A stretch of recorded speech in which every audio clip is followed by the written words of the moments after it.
بنسبة 8.43%.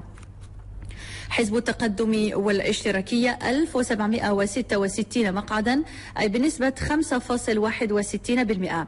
حزب الاتحاد الدستوري 1489 مقعدا أي بنسبة 4.73%.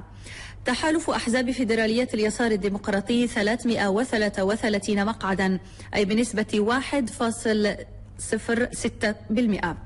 حزب الحركة الديمقراطية الاجتماعية 297 مقعدا أي بنسبة 0.94%. حزب جبهة القوى الديمقراطية 193 مقعدا أي بنسبة 0.61%. وحزب العهد الديمقراطي 142 مقعدا أي بنسبة 0.45%. وبخصوص المقاعد المتبقية فتتوزع فيما بين 12 حزبا سياسيا ولا منتمين. أما فيما يتعلق بانتخاب أعضاء المجالس الجهوية فيمكن تقديم النتائج المؤقتة المتوفرة بخصوص عدد المقاعد المحصل عليها بحسب الانتماء السياسي للمترشحين المعلن عن انتخابهم كما يلي: حزب العدالة والتنمية 174 مقعدا أي بنسبة 25.66%.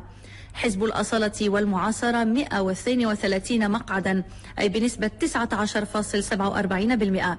حزب الاستقلال 119 مقعدا أي بنسبة 17.55%. حزب التجمع الوطني للأحرار 90 مقعدا أي بنسبة 13.27%. حزب الحركة الشعبية 58 مقعدا أي بنسبة 8.55%. حزب الاتحاد الاشتراكي للقوات الشعبية 48 مقعدا أي بنسبة 7.08%.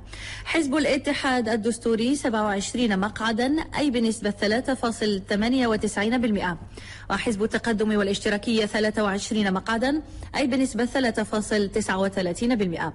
أما المقاعد السبعة المتبقية فقد تقاسمتها أربعة هيئات سياسية، وينبغي الإشارة أن نتائج السالفة الذكر تبقى مؤقتة إلى حين المصادقة عليها من طرف لجان الإحصاء طبقا للمقتضيات القانونية الجاري بها العمل. ونتعرف في التقرير التالي على النتائج ببعض المدن الكبرى بالمملكة مع زكي بالقص.